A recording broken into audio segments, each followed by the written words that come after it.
ఇక స్థానిక సంస్థల ఎన్నికల్లో బీసీలకు 34% రిజర్వేషన్ కల్పించాలన్న నిర్ణయం పట్ల బీసీ వర్గాలు హర్షం వ్యక్తం చేస్తున్నాయి.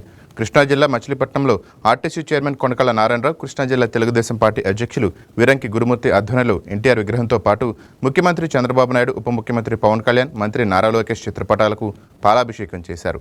రాజకీయంగా బీసీలకు సముచిత స్థానం కల్పించడంతో పాటు బలహీన వర్గాల ఆర్థికంగా బలపడటానికి తెలుగుదేశం ప్రభుత్వం చేసిన కృషి మరవలేనిదని నేతలు కొనియాడారు.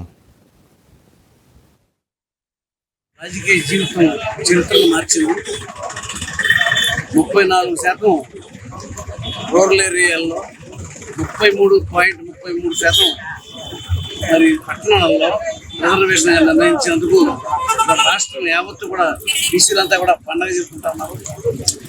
తెలుగుదేశం పార్టీ ఆవిర్భవించిన తర్వాతే బీసీలకి రాజకీయంగా ఒక చైతన్యం వచ్చింది, వాళ్ళకు ప్రాధాన్యత వచ్చింది. అంతకుముందు చాలా ఓటు బ్యాంకుగానే చూశారు తప్ప వారికి ఏనాడు కూడా ఎవరు పదవులు లేదు. నందమూరి తారక రామారావు గారు తెలుగుదేశం పార్టీ పెట్టిన తర్వాత మరి బీసీలకి రాజకీయ ప్రాతినిధ్యం మొదలైంది. ఆ రోజుల్లో బొర్ర వెంకటస్వామి గారికి ఎమ్మెల్యే గారు స్థానం ఇచ్చారు, అలాగే కేపీ రెడ్డి గారికి ఎంపీగా పోటీ స్థానం ఇచ్చారు. ఇవాళ అంకెం ప్రభాకర్ రావు గారికి ఎమ్మెల్యే ఇచ్చి మంత్రి పదవి కూడా ఇచ్చి గౌరవించారు. కృష్ణా జిల్లాలో బీసీలకి ఏ రకమైన ప్రాతినిధ్యం లేని రోజుల్లో ఆ రోజున నందమూరి తారక రామారావు గారు బీసీలకు రాజకీయ ప్రాతినిధ్యం కల్పించారు. ఇవాళ చంద్రబాబు నాయుడు గారు హయాంలో మరింత మెరుగయ్యి ఇవాళ రోజున కోటా ప్రకారంగా 24% ఉంటే ఆయన 34% రిజర్వేషన్ ఇచ్చారు. అంతకుముందు 20% ఉండేది రిజర్వేషన్. అలాంటిది మరి చంద్రబాబు నాయుడు గారు వచ్చిన తర్వాత 34% చేశారు. వైఎస్ఆర్ ప్రభుత్వం వచ్చి దాన్ని 24% కుదించారు. ఇవాళ మళ్ళీ 34% ఇచ్చి బీసీలకు రాజకీయంగా ఎదిగే అవకాశం. ఇవాళ స్థానిక సంస్థల్లో పోటీ చేస్తే భవిష్యత్తులో అతనే ఎమ్మెల్యే అవుతాడు, అతనే ఎంపీ అవుతాడు, అతనే ఒక పెద్ద రాజకీయ నాయకుడు అవుతాడు. ముందు కింద నుంచి అతనికి ప్రాధాన్యత ఇచ్చుకుంటూ రావాలి. ఇవాళ బీసీలకు ఇచ్చిన ప్రాధాన్యత వల్ల తప్పనిసరిగా ఇంకా మెరుగైన రాజకీయ ప్రాతినిధ్యం పెరిగింది.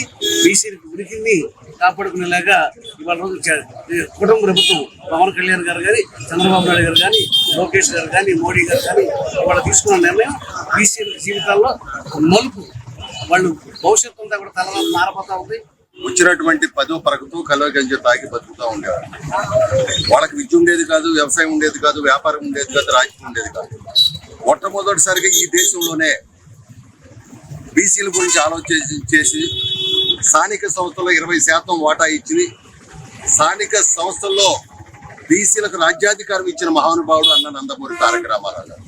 ఆ తర్వాత 20% ఉంది చంద్రబాబు నాయుడు గారి నాయకత్వంలో 34% చేసుకున్నాం.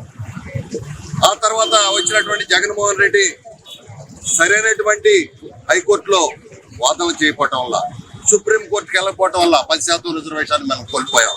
దానివల్ల 16,800 మంది చట్టబద్ధంగా రాజ్యాంగబద్ధంగా రావాల్సిన పదవుల్ని మేము కోల్పోయాం.